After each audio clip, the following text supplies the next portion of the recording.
Alright, should be live. There we go. The second there it was hesitating. Wasn't sure why.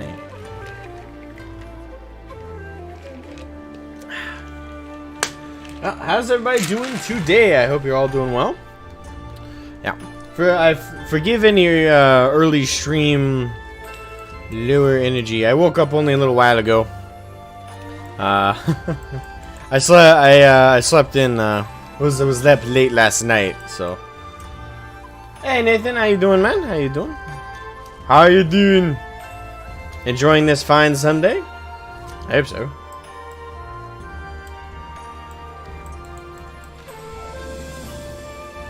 Alright.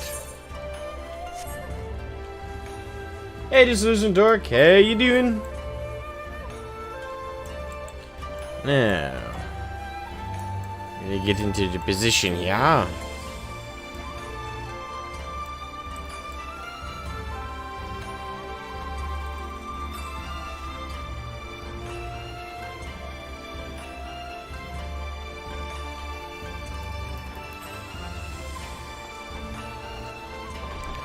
Alright, and we're gonna wait right there.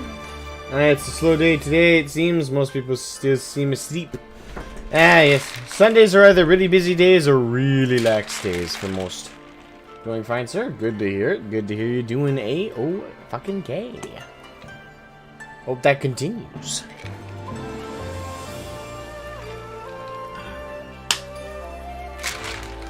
Yeah. After I stream today, I gotta record a couple videos. I was hoping to get 2 uploads today, but I don't think I'll have the other one ready. So probably for tomorrow. Might have a triple upload tomorrow to make up for today's double upload that was intended. Yeah, got plenty to do late this afternoon, but I'm in no rush to get to that stuff. I can do all that like at 10 o'clock at night. So I have solid large gap open. I'll hopefully get 4.1 done and 4.2 done, and maybe if we're really good, really efficient and lucky, and don't go on too many tangents, we'll get to 4.3 as well. Who knows, we might really ram through this today. But we're going to wait standard 10 minutes before we get underway. So again, the 8 minutes for anybody who's interested in participating in the stream to show up. And then we'll tarry forth.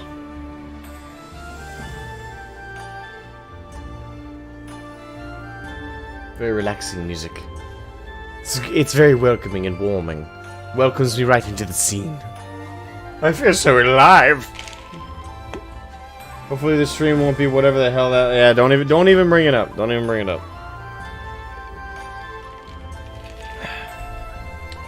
Don't even bring it up. I already talked to AA in Discord and told him, with no uncertain terms, no more bringing up that personal stuff. I will ban him if he does. It's a sudden death rules too. There's no 1, 2, 3 warning thing. No, bring it up again. I'm not going to engage, I'm just going to insta-ban him. He told me he understands, and he told me he will not bring up personal stuff. So, if he does, that's it. But otherwise, don't bring it up. That's all that needs to be said about it. We're going to stay on track this time.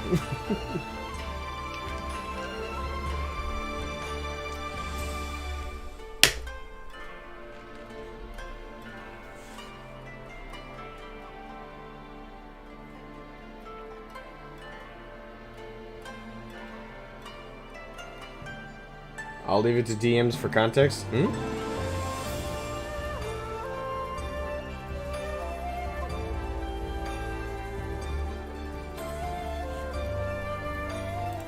I suppose I can give you the quick summary.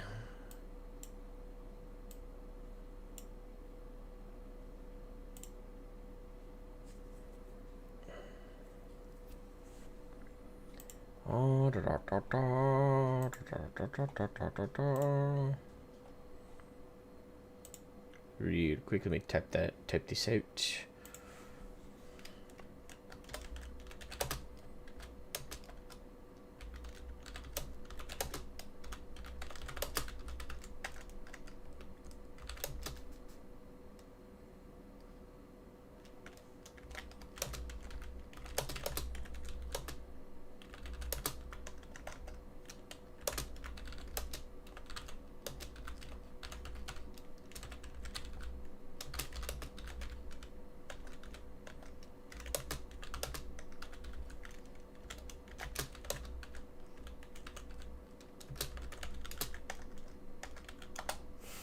Just typing it back out just makes me want to laugh about it, but...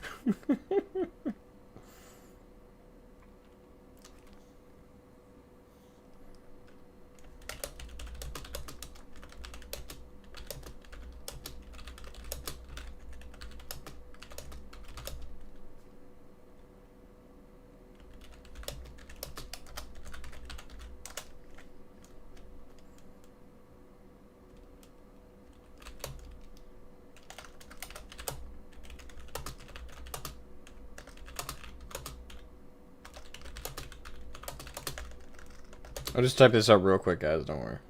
I'll take one in a second.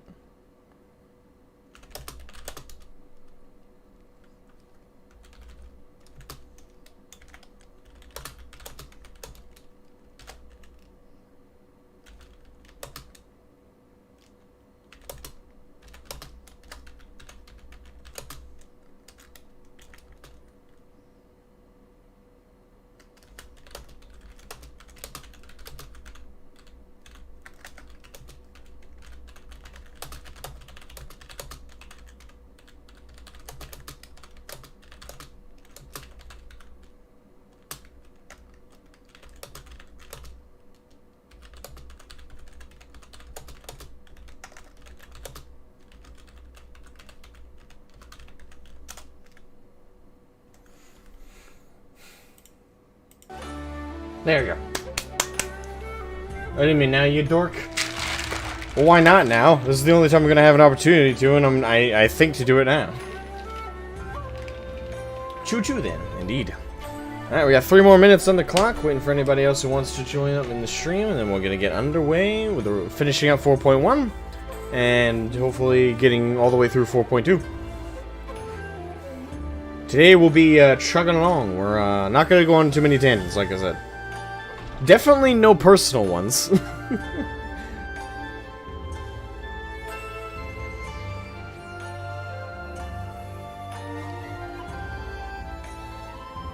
How can you not love this music? It's just so relaxing. Yet not low energy. It's the perfect balance between relaxing and and decently hype energy. And it finds a good twist. Not a good twist. A good dichotomy.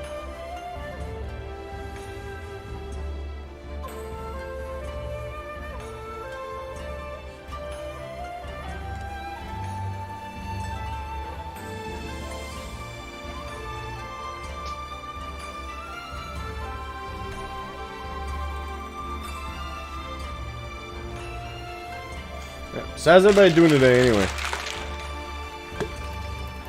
It's a bit gray out here for us in Maine. A little bit of cloud coverage. Probably gonna rain.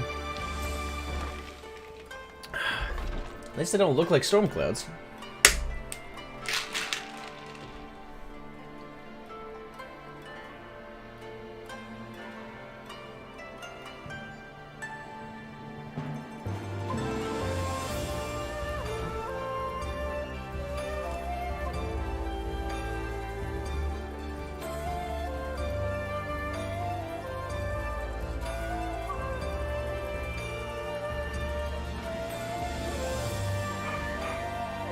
Alright, 1 more minute, then we start.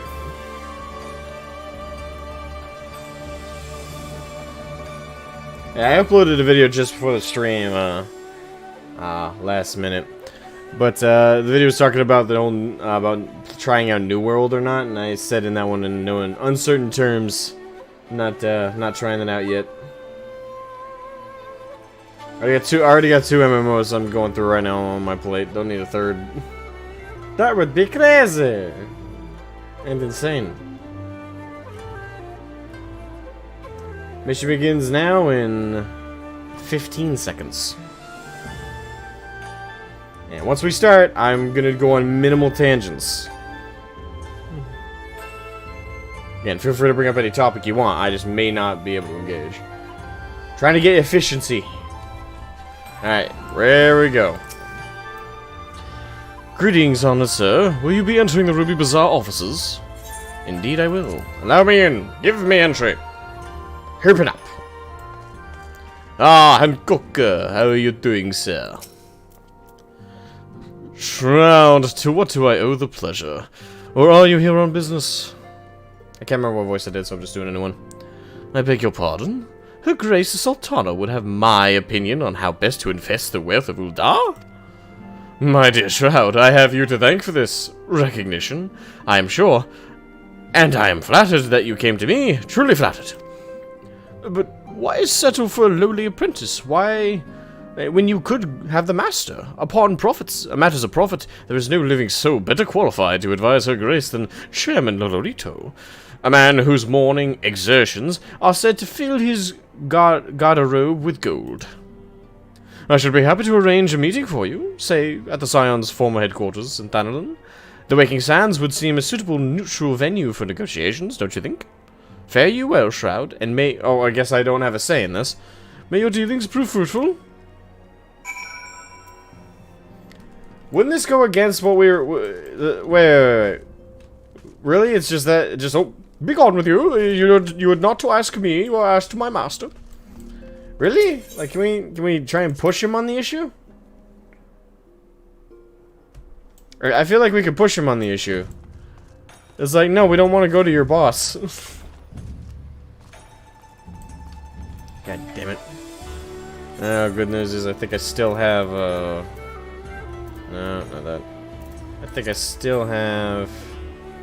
oh, gotcha. Pretty sure I still have at least one voucher. Do I not? No, I think I even used them all. Damn it! I thought I still had a Vesper Bay voucher. Nope, I'm out. Alright, so that means we're gonna port over. Right, here's yeah. Dunlin.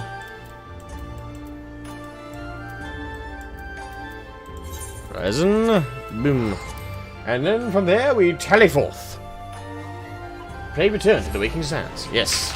We don't go back there very often. We haven't gone back there very often, so it's good to occasionally see the old place.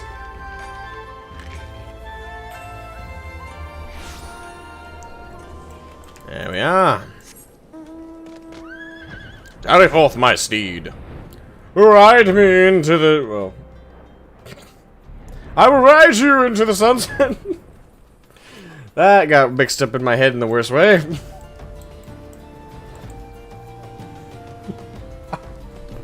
I'm not dwelling on that one.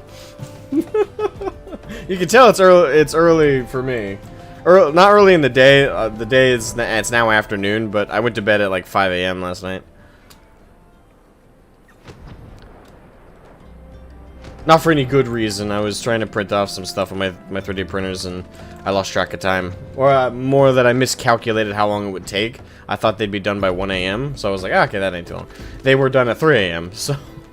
then I had to take those out, I had to scrape them off the build plate, I have to remove the supports, I had to wash them, and then I had to UV cure them, so...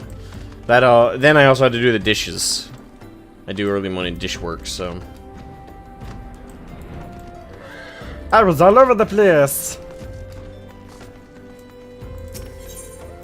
Yes, the Waking Sands, open forth!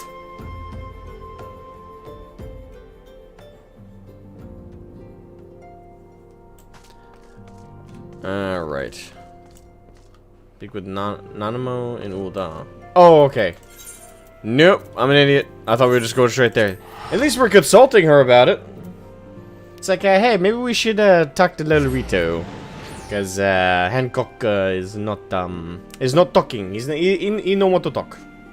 He's not being, he's handing off the reins like a good little stooge.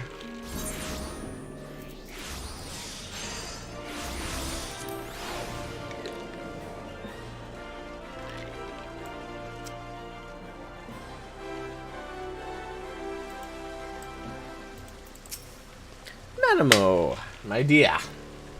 I've got some good news and bad news.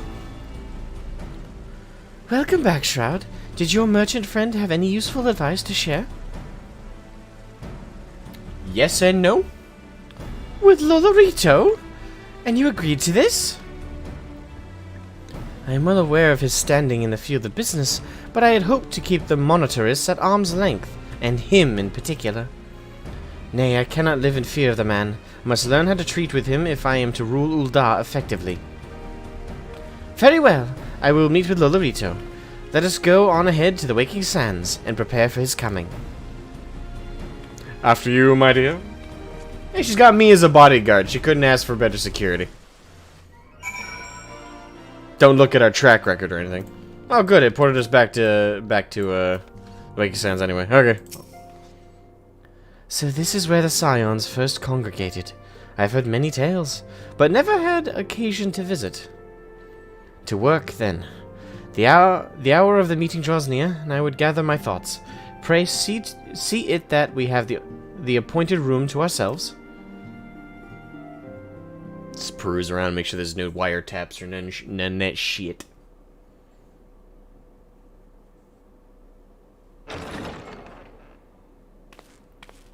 What's up, short stack? A personal summons from the Scions. This must be important business indeed.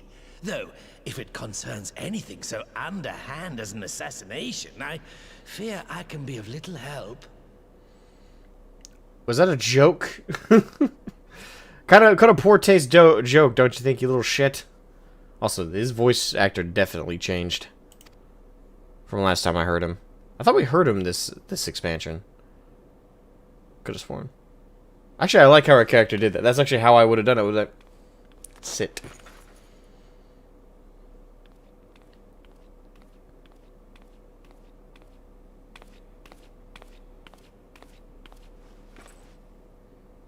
Is she mocking him with that, or? You have made your point. It is indeed unsettling to find oneself seated across from an impassive mask.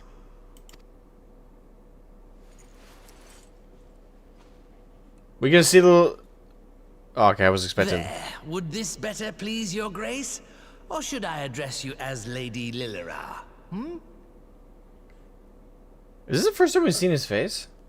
I was expecting more, I guess. I don't know why. Okay.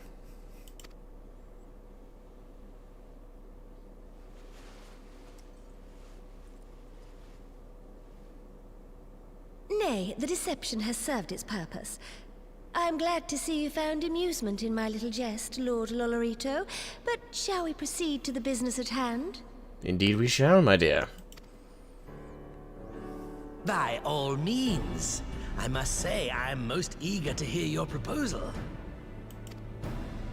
Simply put, I would aid the refugees camped in Thanalan in their efforts to return to Alamigo. The reparations you paid in the wake of your earlier misdemeanors will be used to fund the endeavor, together with the fortune seized from the late Teleji Adeleji's estate. But this plan is not intended to benefit the displaced alone. I would make of this an investment which shall enrich Uldar and Alamigo both. And who better to consult on matters of profit than the wealthiest man in all of Thanalan? I beseech you then, Lord Lolorito, share with us your mercantile wisdom. That is a good thing to do when it comes to, especially financial negotiations. Don't be afraid to butter up not necessarily the opposing party, but the other party. Be prepared to do a little bit of buttering up. A little bit of amount.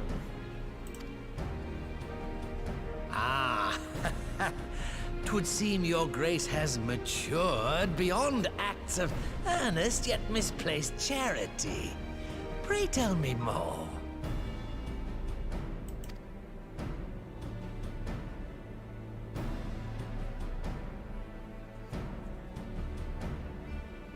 To summarize, in return for facilitating the repatriation of refugees and assisting in the establishment of new industry in Alamigo, you ask that a proportion of all subsequent profits be promised to Uldar. I'm not gonna go on a full tangent with you there, Billy Mount, but don't particularly care. And do you have permission? And if the answer is no, you're breaking the law, and he has a right to, well, strike you down on YouTube. And if you don't like that and continue, he can sue you. I'm gonna leave it at that.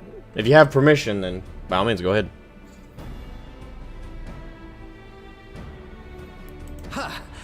am impressed, Your Grace. 'Tis an elegant solution, albeit one lacking certain crucial details, specifically which industry and where.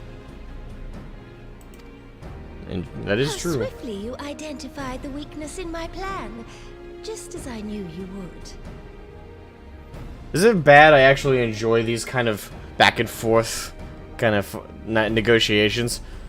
Hey Jalen, welcome to the stream. How you doing? Salutations. Welcome, welcome. It is wonderful to see you. How are you today, my wonderful friend? I hope you are having a wonderful Sunday and an amusing time. Welcome, welcome, welcome. His channel was deleted and he left YouTube? Yes, but that doesn't give you legal rights to re-upload his videos. He still owns them. So if you don't have permission, you're breaking the law. I'm gonna leave it at that. I've already had this argument with you many times. You've never listened to me. I'm gonna leave it at that.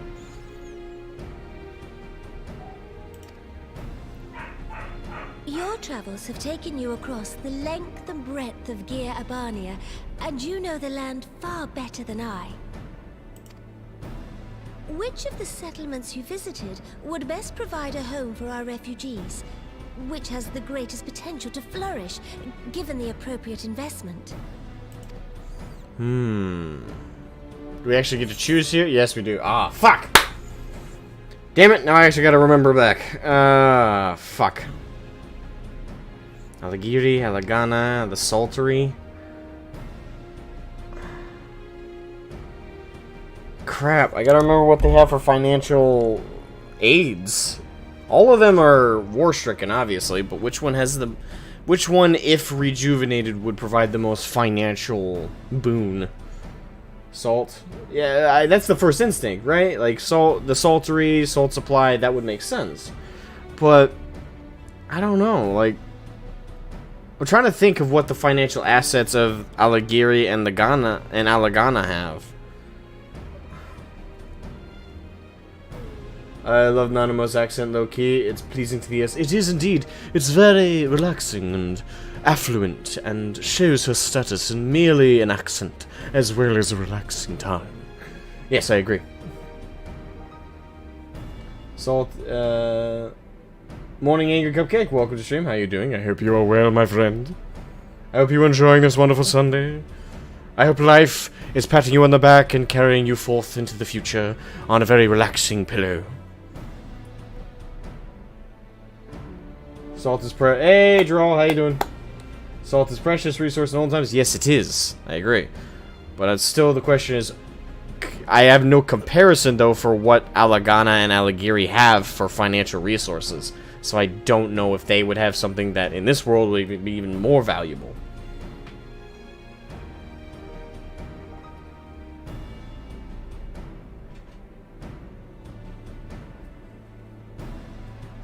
I know the Lord of Accents. I try. I do the best Lucifer impression. I don't think I've ever done the impression of the actual guy from the show, but Lucifer from the show. I haven't heard his voice in a long time. Couldn't tell you if that's true or not. Not knowing Alagano or Alagiri's resources, I'm gonna have to say the Saltery, because I just don't know. That desolate little village on the shore of Loch Seld. I know the Saltery and its products well. The Imperial invasion brought an end to their more widespread distribution, much to the dismay of many a wealthy gourmand, myself included. Salt has ever been a transformative ingredient, and in this instance, I dare say, it could transform a modicum of effort into a mountain of gil. The local citizens will need to be consulted, of course, but I trust the East Aldenar Trading Company can be relied upon to provide its assistance in negotiating a mutually beneficial arrangement.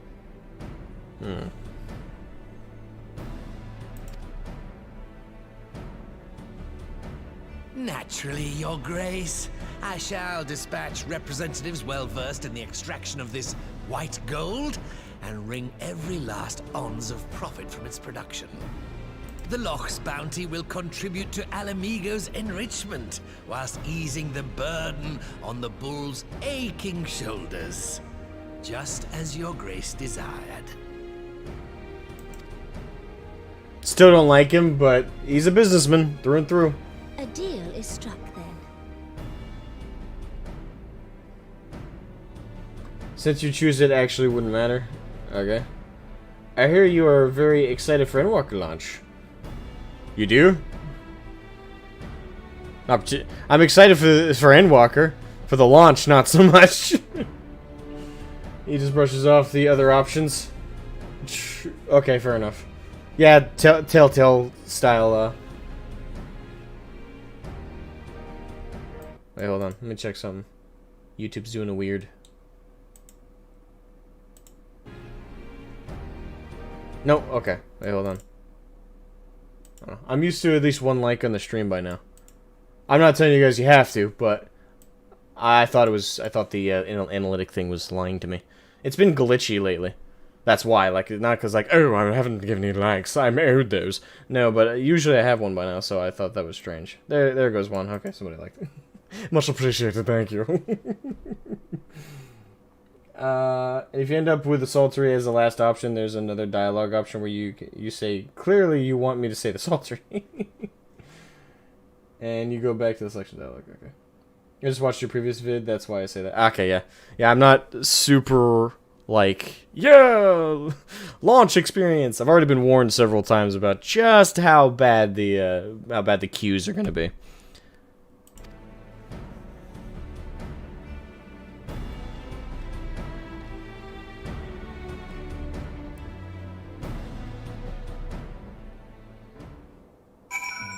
Alright, that actually went pretty smoothly in terms of especially financial negotiations. That went pretty damn smoothly. I feared it would be many years before I feel comfortable taking part in such negotiations. But I shall not complain. We have piqued Lolorito's interest and secured his invaluable expertise. Thank you, Shroud. I could not have done it without you. Thank you, my dear. Let's see here. Direct hit rate, determination, vitality, critical hit. Vitality is a big one. We'll go with...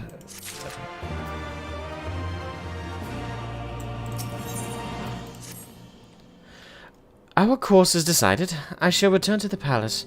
Have my ministers begin work on implementing the particulars of the plan. If I could prevail upon you one more time, Shroud, I would ask that you convey the details of our negotiations to Commander Hext on your return to Alamigo. My thanks again. Together we have laid the groundwork for an endeavor which promises to benefit the peoples of Alamigo and Uldar both. Indeed! And you did it without looking like you were favoring one party over the other. Oh, wait, whoops. I was losing track of where I need to go. Exit to Vespa Bay.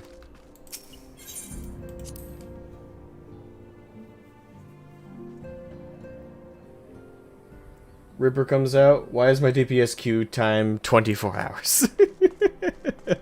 It's true. And I'm gonna be playing Reaper, despite how I know the queue times are gonna be ridiculously long.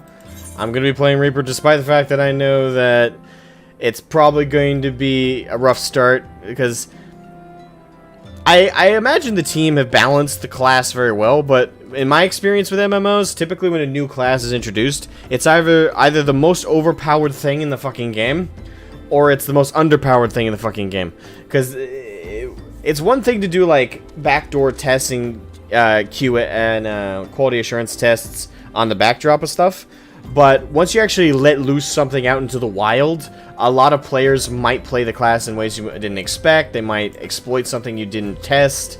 Like, I'm not saying like that's the fault of the devs. Like, at the end of the day, there are some things that are unpredictable, and one of those is definitely the players themselves. 100%. So, I'm curious to see where on this scale... Hell, if the class comes out perfectly balanced, I'll be shocked. I'll be less shocked because it's the FF. It's the FF14 team doing it, and with everything I've seen of their product so far, they're fucking nailing this shit. But as MMOs go and class introductions go, I'll be shocked. Now that you wait about 3 to 4 hours to get in, it's probably going to be worse this time. Oh yeah, it's definitely going to be worse.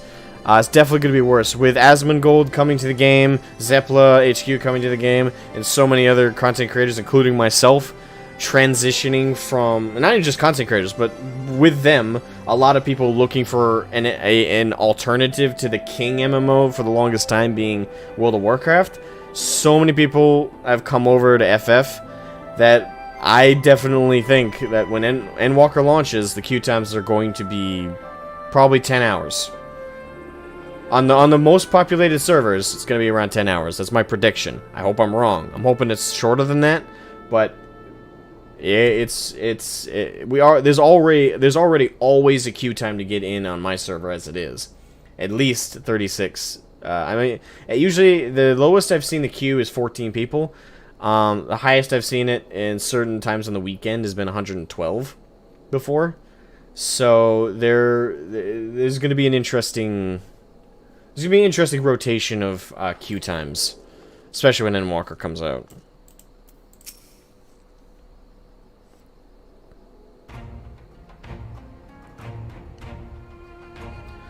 Shroud, you're back. What did Nanamo... Oh, sorry. Are you allowed to talk about your audience with the Sultana? I believe so. So, Roban says he's going to return to Ul'dah, but she isn't sure he wants to? Tell us something we don't know, but I'm pleased to hear she's committed to helping our refugees come home. And this plan to revitalize the Saltery does make a lot of sense. Quite how you convinced her to seek Lolorito's help is another question. After all that has happened, he is the very last person I would expect her to turn to for advice. I can't read today. But on a more practical note, Lise, assuming the interim government elects to accept Uldah's proposal, I have one caveat I should like you to include in the bargain. Alamigo must be permitted to cover a portion of the investment. We have a fortune at our disposal, after all, and allowing Ul'dah to provide the entirety of the capital will afford Lodorito too much control.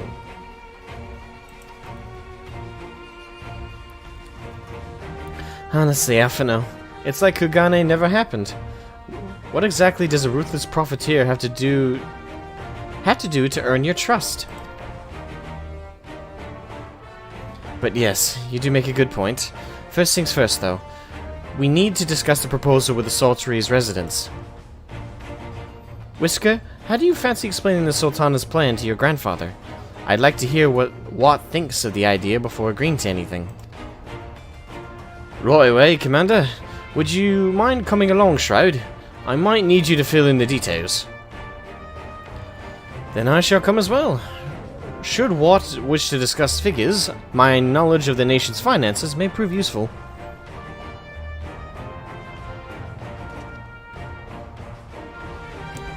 Tally-ho. For our refugees, yeah.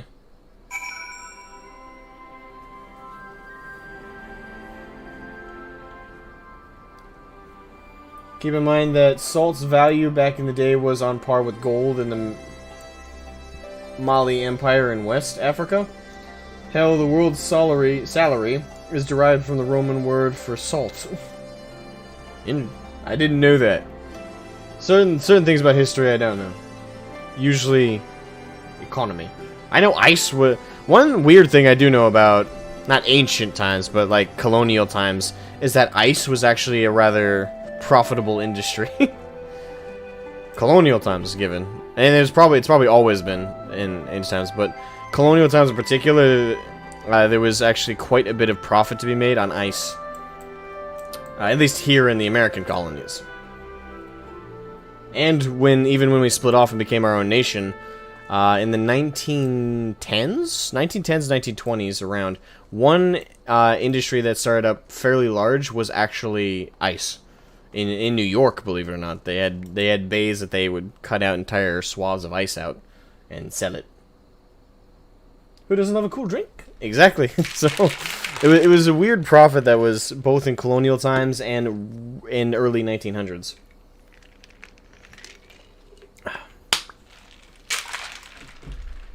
It's one of the weird things I know about, like, economic history, but other than that, I mostly know, like, battles. I mostly know... Actually, is it worth it? I'll just fly. Can I fly out of the city? I did not need... Yep, I can fly just right over the wall. Haha! Fuck you! I do not need to go to the gate! I can make my way over! I wonder how they kept it frozen, though. Early colonial times, and I don't recall the process of that. It was during winter times, so they probably could just leave the giant cubes out in the cold and let it stay frosted. And then I assume from there they probably kept it in a very, not airtight, but very tight location. And something that they probably put so much ice in there that it helped cool itself. I'm not sure exactly. I'd have to look into it again. But yeah, ice was a weird industry for a while in the colonies. I'm not saying it's the most profitable. I'm sure other things were making a lot more money. But it was a notable industry in America for a while.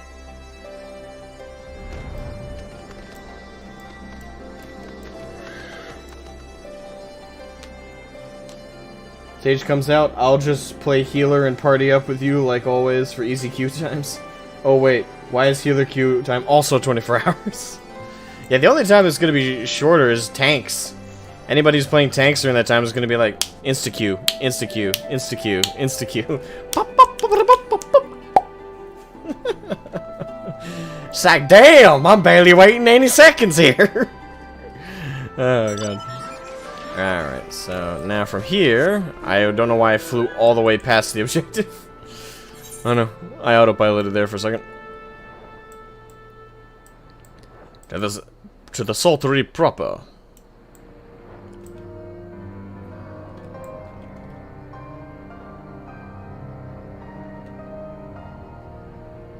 There we are.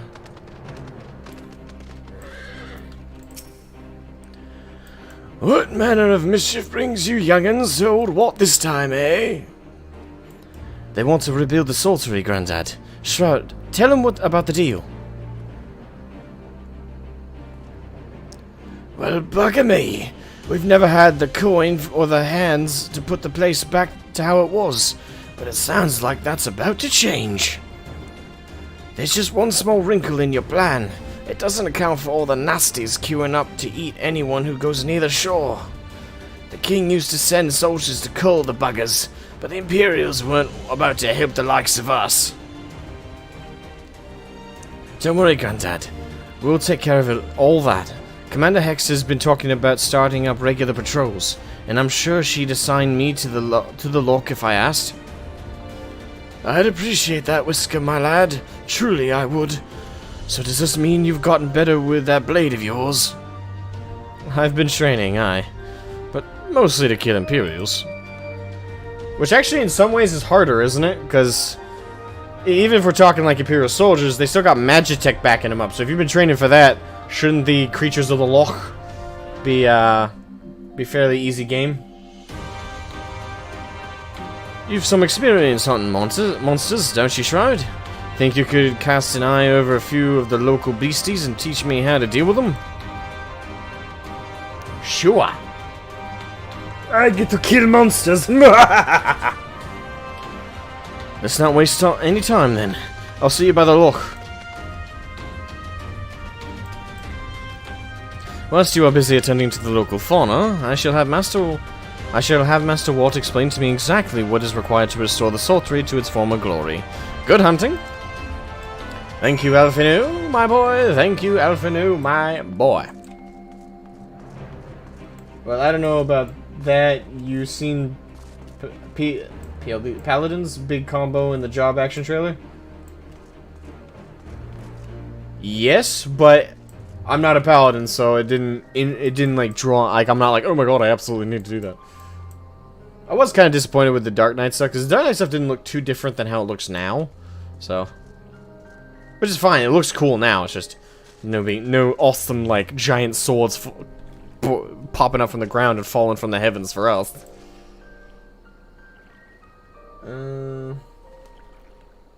Made Confiteor have 3 damn follow-ups with bigger falling magic swords each time. Paladin is basically unlimited blade works now. Paladin's too Christian for my taste. What? You're too much of a religion for me. Okay. Hit it really hard with a weapon. That's how you deal with most things. True. That's like the hammerer mentality. Sure, if I didn't hit it hard enough, that's why it's still standing. Hit really hard with a weapon, that's how you deal with most things. Yeah, Dark didn't get much this time, unfortunately. Yeah, it was very sad to see. But, there's always the next expansion. Right then, Shroud. I've got a spyglass here you can use to take a closer look at these pests. Once you've got their measure, you can tell me what to do, and we'll see how well I'll get on. Search your surroundings for yabbies. I love that name. For yabbies. Yabbies. Yabby! You may move the camera as well as zoom in and out. Target a yabby and inspect it with left click. Okay. Alright.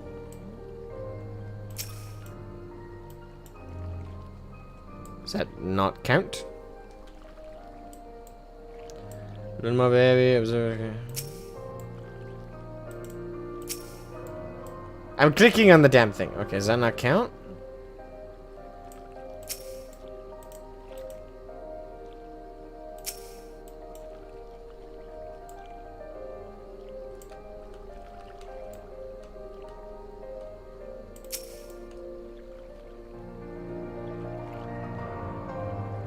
What do you want from me? Discover the Yabby's weak point. Is it the belly? Oh. Oh, hold on. Ah, okay, there we go. We had to look for a very specific part on it.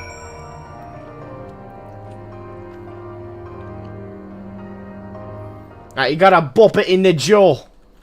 Give him a right or left hook. Or right hook. The Yabby's entire body is protected by a hard carapace, but the underside of the head looks soft and vulnerable.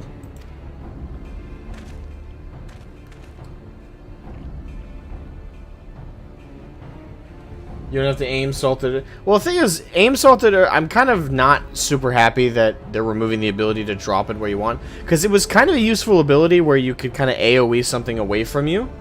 You could drop like a damage over time effect, or DOE, or DOE over there, while focusing on something right by you. Yes, 99% of the time where you're using Salted Earth is right where you're standing against an enemy you're holding position with.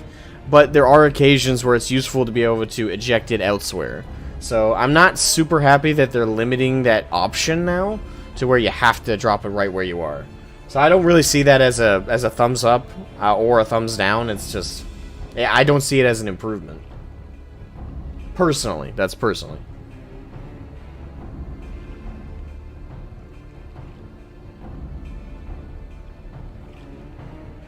It might be more substantial when played. I don't, and if the preview is accurate, then I don't think so. I think that's pretty on point. I think you might be right. You might, like, when actually playing it, the changes might feel substantial. But from what they showed it in the video, I'm not impressed. Like, I don't want to sound negative about it. It's not like they made anything worse. Again, except you can't aim Salted Earth now. But otherwise, they didn't really do much. Which is, again, fine. Dark Knight is Dark Knight. Dark Knight is cool as is. It's not like you need to add too much more gold plating around such an ornate statue. But I would have liked to see more substantial changes, I guess, if there were going to be any. So it's okay. Like, again, class is still cool. Class is still badass. Ah, looks like you found a Yabby. They say hitting their shells like smacking a rock. Any suggestions? Aim for the soft underside of the head. Just hit it as hard as you can.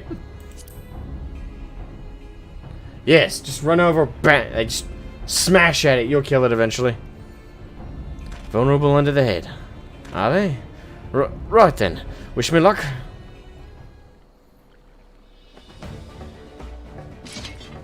You got this, man. Somebody get an ambulance ready.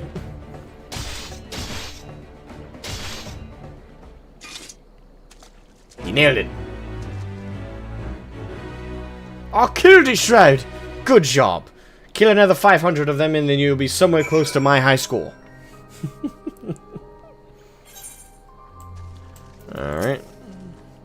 Thanks, Shroud. I did just as you told me, and the Wavekins went down like a sack of potato. I almost said potatoes. Poppatoes. Sack of poppatoes. Let's find something else. Alright.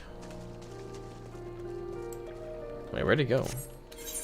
Okay, just over yonder.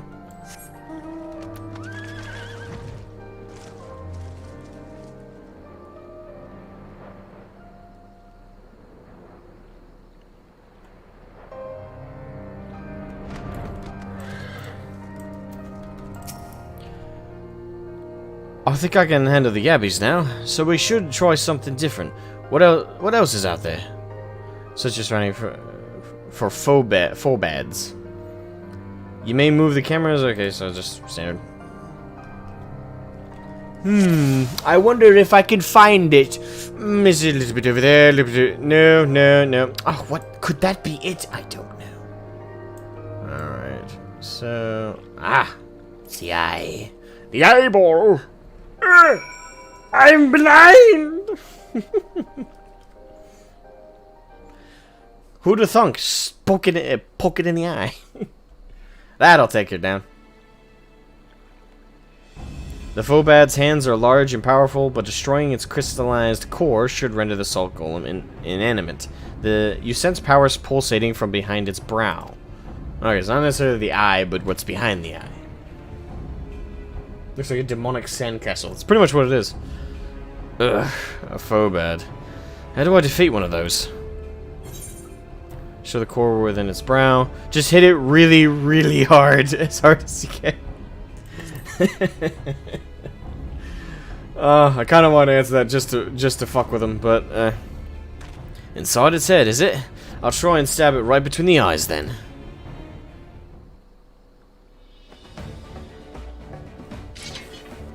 Dodge the hands, good man. Don't get crushed.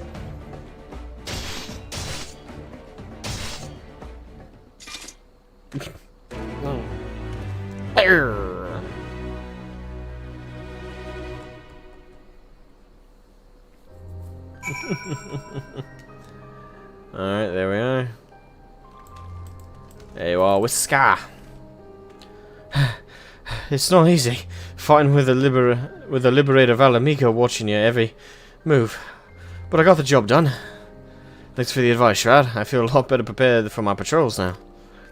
Any road. We should head back to the saltery before Grandad starts to worry I've been snipped into pieces or fed to a Yabby's hatchlings. And fed to a Yabby's hatchling.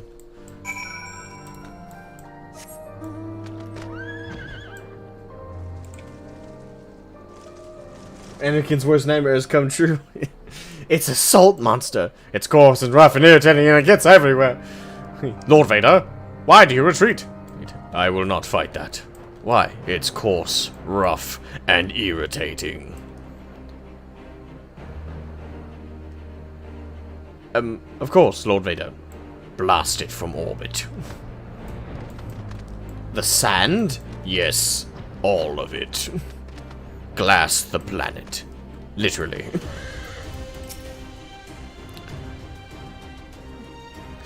I see you've returned in one piece. Dealt with those beasties then, did you?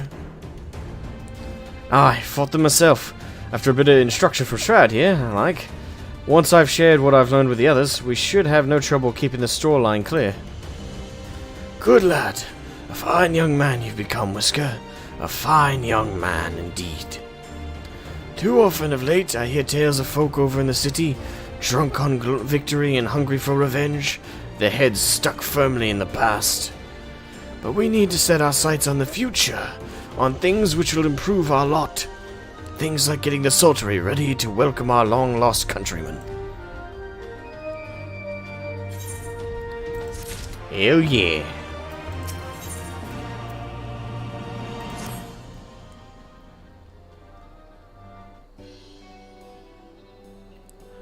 It seems Whisker has a Sultry security well in hand. I, meanwhile, have discussed the next steps with Master Watt, and completed my inspection of the site. With a little work, the vacant buildings here could be made into very presentable dwellings. Message from General Alden. Apologies for the interruption, sir, but the General would speak with you at your earliest convenience. Man, I'm busy. I'm getting whiplash from where I'm always being dragged around. Do not feel obliged to wait around on my account. I'll remain here to hammer out the finer details with Watt, and act as an intermediary with our business partners in Uldar. You should go. General Alden asked that you wait for him by the main gate in Alamegan Quarter. My apologies again, sir. Fare you well.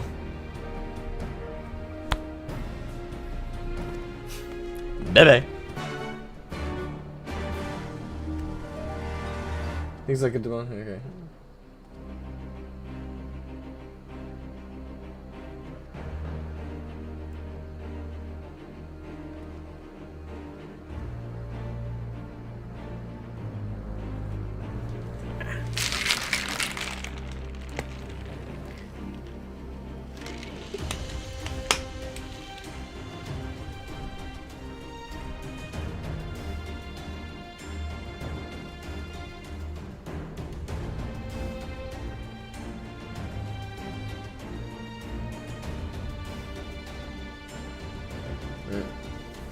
Yeah, I don't play Scholar, so I can't comment on the changes or lack thereof.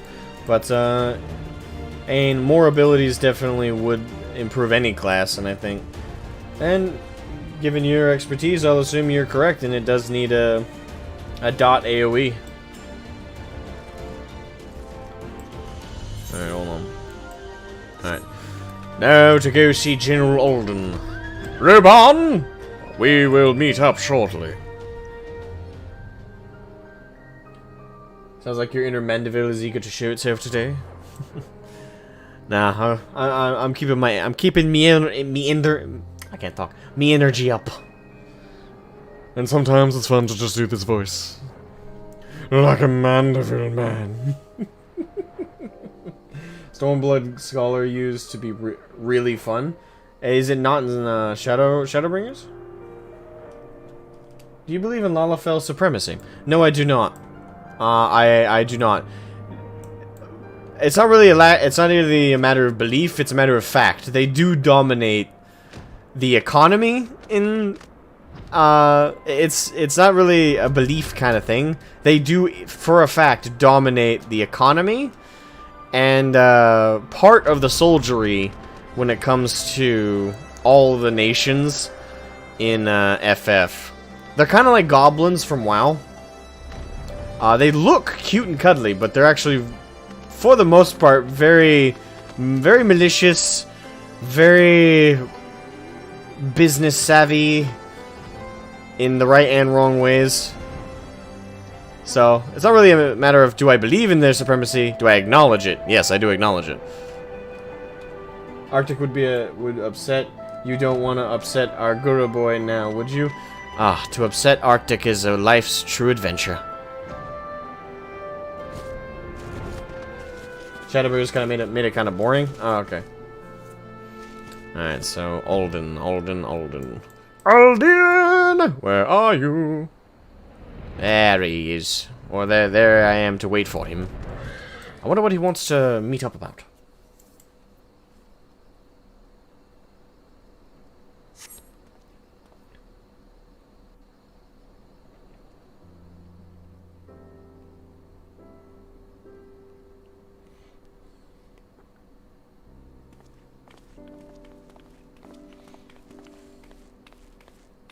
Apologies for the wait.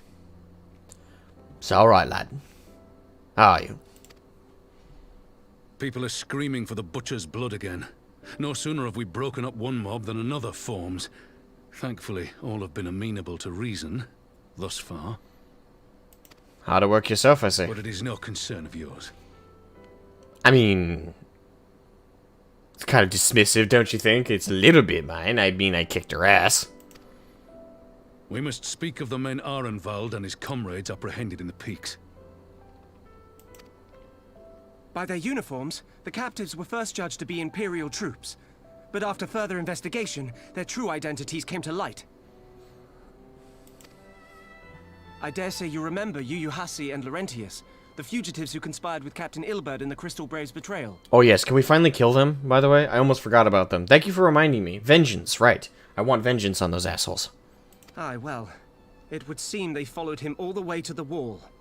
It was they who orchestrated the slaughter of the resistance fighters prior to the Griffin's infernal ritual. Were it in your hands, how would you punish these men? Oh, can I please choose execution? Please, please. Their lives would be forfeit. Execution is not the answer. Oh, fuck that shit.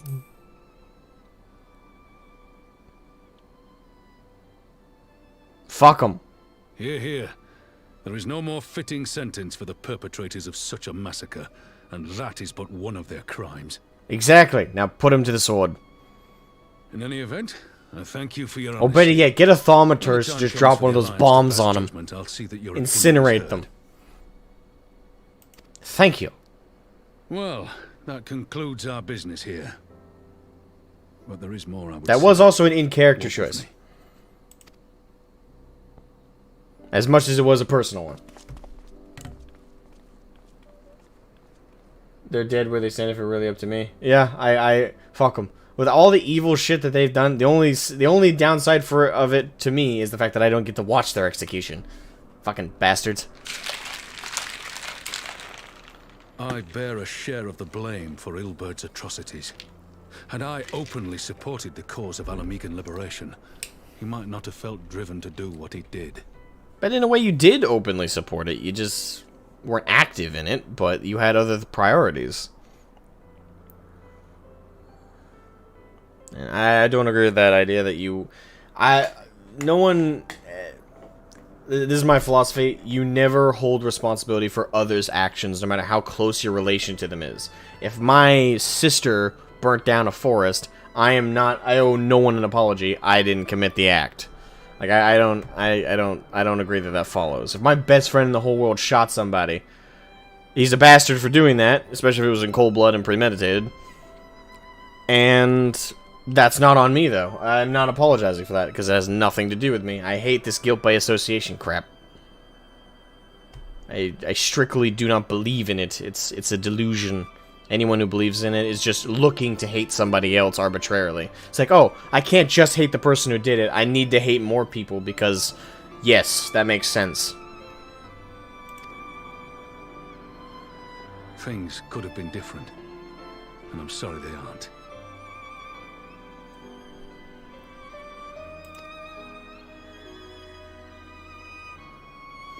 Don't get me wrong, I get why some people might feel even guilt after because all someone that's they happened, know or are connected to homeland does is something, free. but...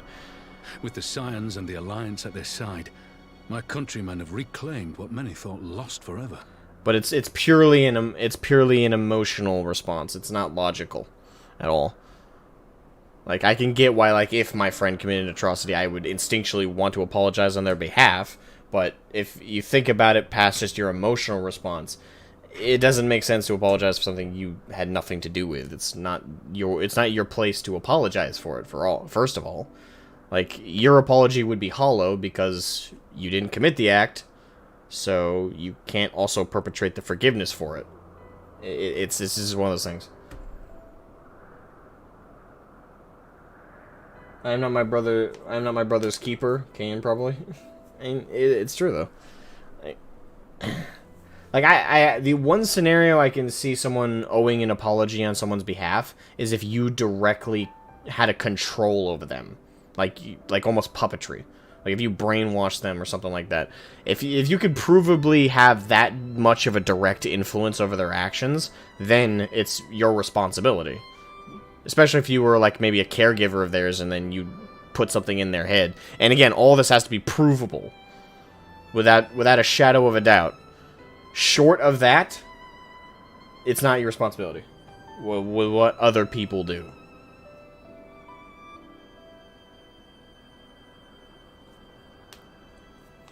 Kind of reminds me of the Stormblood Samurai questline. If you remember, the quest lady was being blamed for her brother. Yeah, it's the same stupid shit. It's like, oh, you're guilty because your brother did this thing. Okay, does that so that dismisses all the good she's done? I just don't agree with that mentality. It's just so dumb.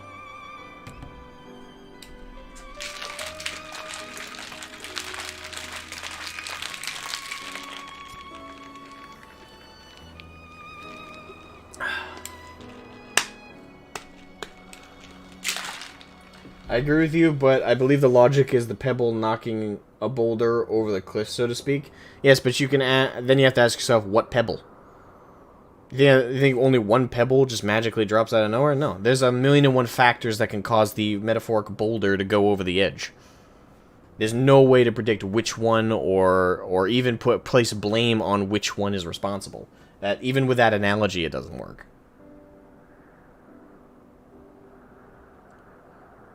And even in that scenario, I don't hold the pebble responsible. If that boulder was so close to the edge that a pebble could knock it over, then guess what? That pebble might not have ever been there, and the wind could have knocked it over. So even the analogy is stupid. I'm sorry, I don't accept that perspective. It's just so stupid. Under her new leadership, I have every confidence that Alamigo will emerge from the shadow of the Empire and rise once more to greatness. Which means my work here is done. Soon I will return to Uldar and take my place at the Sultana's side.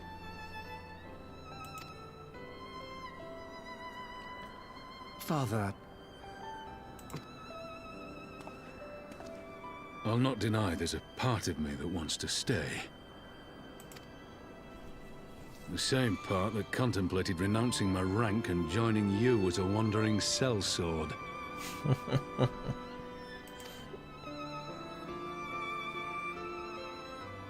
But I pledged my blade to Nanamo, and I will not betray that oath. Gotta respect Roban. He's Is it so truly badass. what you want, Father? It is. Ever has my sword been hers to command, and ever shall it remain.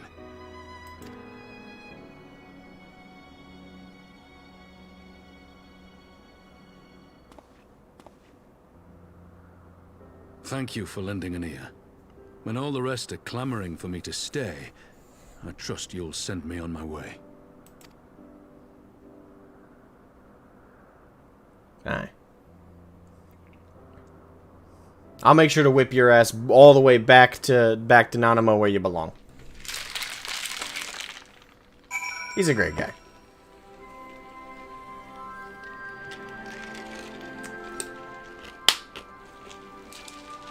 If the Maelstrom didn't have Mama Merleweb, he'd probably be the guy I'd follow.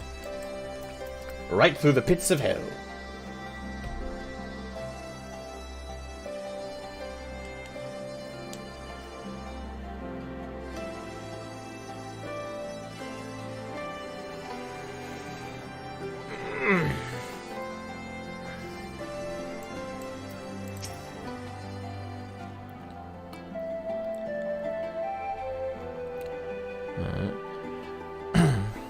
That took longer than I intended, but at least you know where I stand.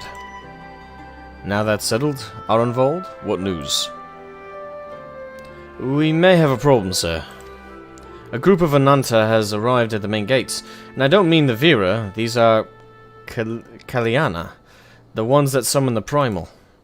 They're insisting they be allowed to attend the council. Lise is trying to reason with them, but she may need help.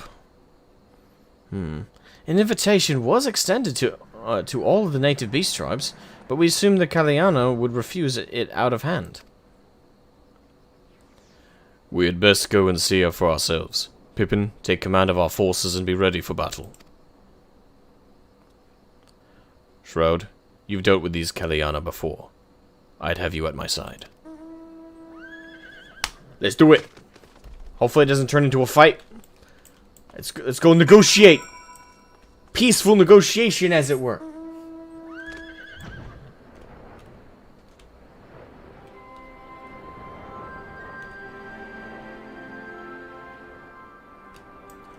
I honestly don't like that they ask you such a question. I'd personally say I am no adjudicator, but if the two of them were in front of me, I would cut them down without question. Okay, now that I've read that the full thing, I think I only read part of that. Personally, I do like that they gave you that choice, even if it's hollow and you don't get to see it, don't actually get to revel in it. The thing is, they really didn't give you the choice. They asked your opinion. Narratively speaking, yes, I know in practice you determine the outcome, but in terms of the narrative, Roban was only asking what our opinion was, and we gave it. So I do like that they did that, actually.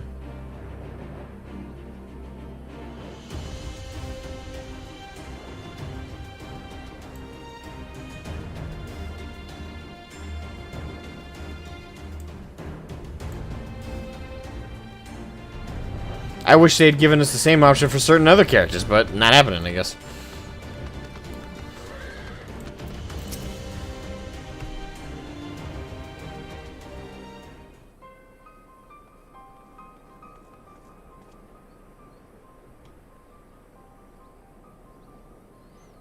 Shroud, Roban, God, it's good to see you. Ah, the Slayer has come.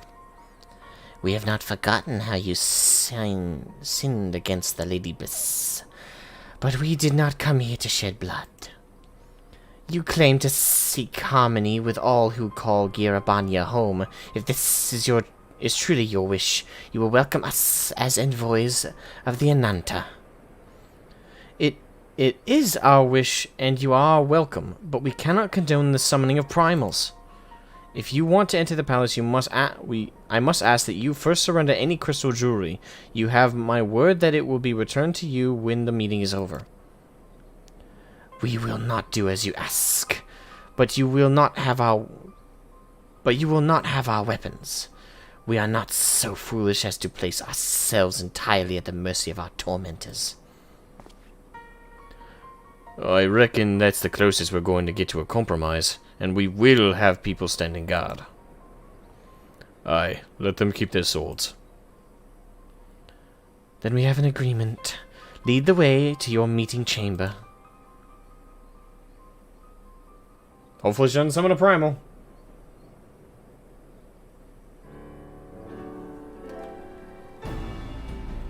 Ah, Nathan has a fetish. Ah, Lamias. Why do I have a feeling we've welcomed a viper into our midst? Because we literally did.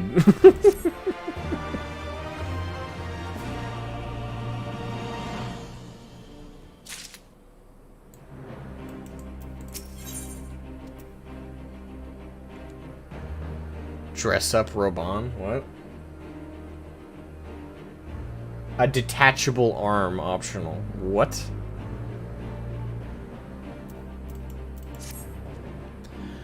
This Kellyanna Elder's intentions seem at odds with all we know of her tribe. What think you, Shroud? The enthralled cannot be trusted. Mayhap even the enthralled can learn to compromise. Well, we just saw them not willing to compromise. Hey, welcome Zahila. How you doing? We don't have the best of ideas sometime way. What? Sometime way?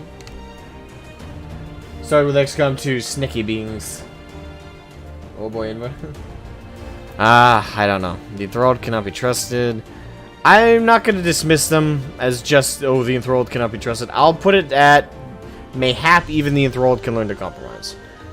Hopefully, my faith isn't misplaced. And up to this point, they haven't done anything evil. They haven't done anything malicious. They've just kind of made a lot of bad decisions. But I think everyone has a right to prove themselves better than initial impressions. You believe an understanding can be reached. 'Tis not entirely unheard of. I suppose. Those who followed Saint Shiva eventually sought reconciliation with Ishkan. Whatever the truth, I would take no chances. The god must be strengthened, ideally with people who know a thing or two about primals. Can we rely on the Scions? I'll round up our comrades, and send them to Alamegan Quarter. You can go on ahead if you like, Shroud. My thanks. I will see you in the palace.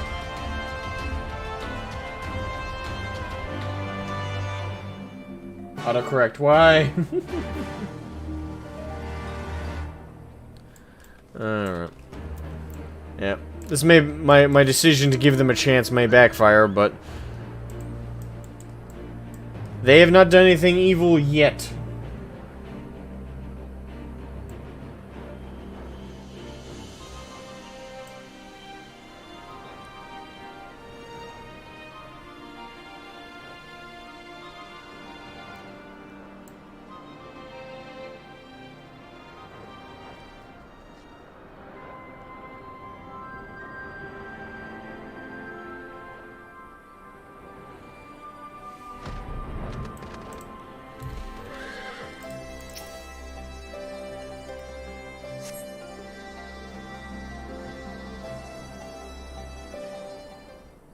Alright, here we are.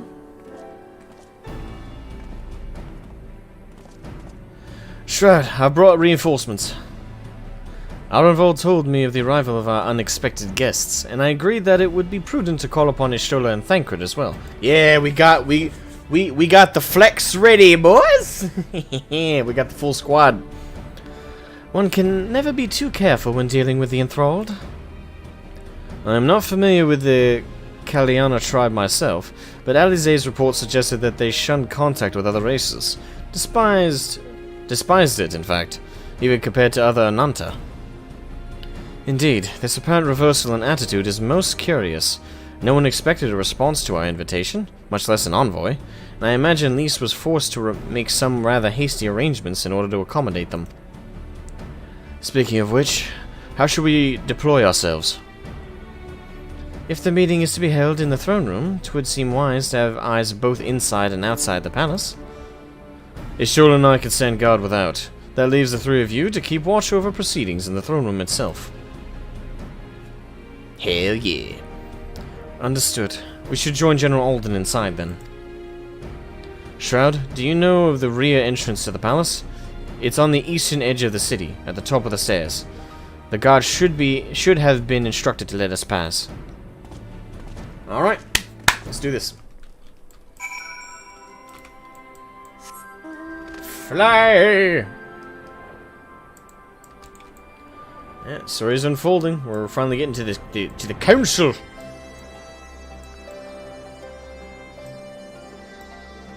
I don't even know if I'm still on patch 4.1 or not yet. I haven't checked. You were the Scion, sir. General Alden left orders that you were to be escorted inside. If you'll follow me. To the Royal Palace. Plus, Lakashimi has been shown to be fully willing to temper unwilling subjects. I still can't say her name.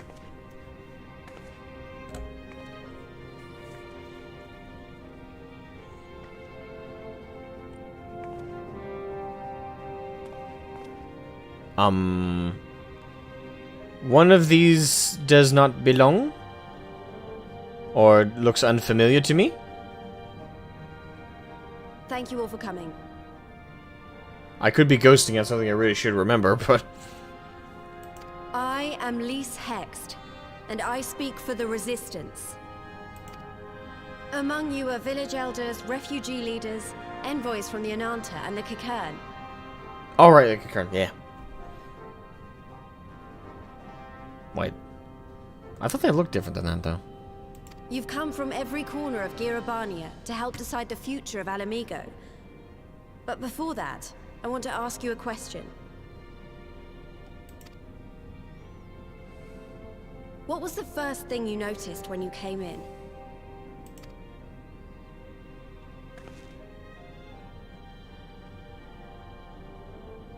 For me, it was that empty throne.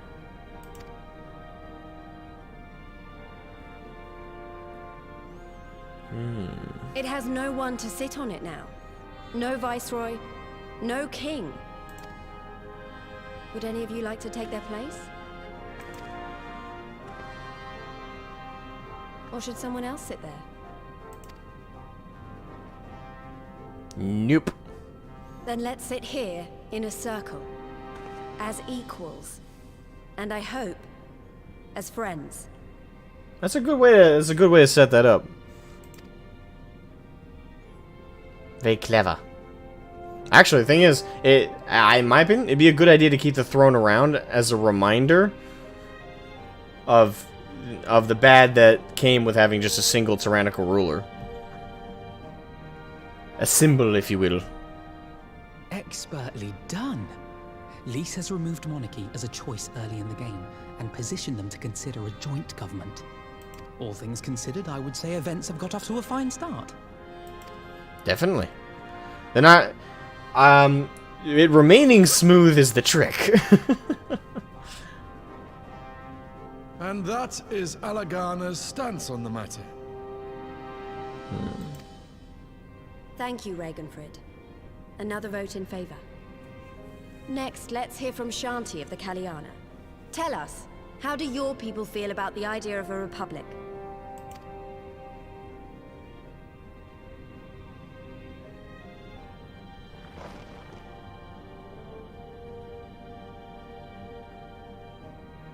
The Ananta wish only that those who dwell within Gir Abania devote themselves to our faith. Ah, here we go. So, benefit of the doubt, gone. You shall all worship Sri Lakshmi! Damn it. One of the few times I'm more of the forgiving sort. Lady of bliss, grace us once more with your beauteous visage! If I were them, I would stand up right now and exit.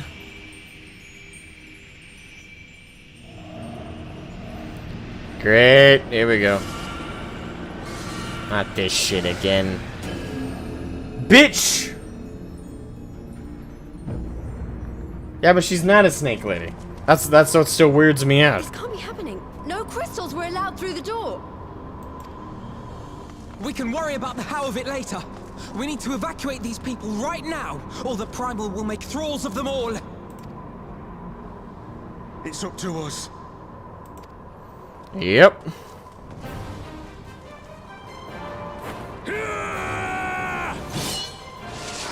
Good. Thank you. Thank you. Roban. Woo! Good boy. Yeah. Thank you. Thank you. Thank you. Thank you. Do it again. I want to rinse and replay. I want that a GIF. I want that a GIF. Fuck her. Oh shit.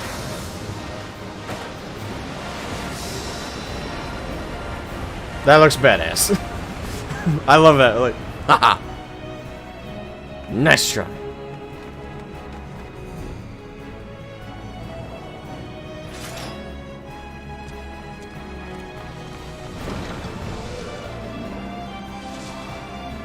God damn it! The guards were already turned! Shit. Fools!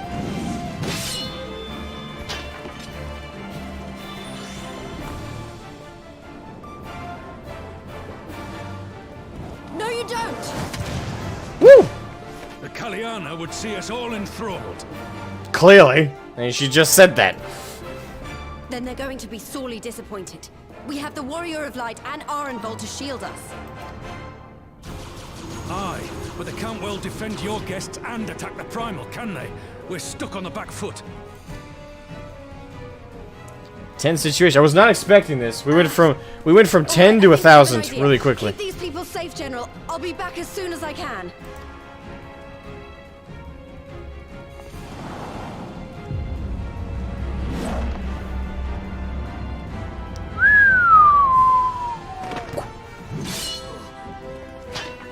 Yeah, whatever she's about, she'd best make it quick. Aye. God damn.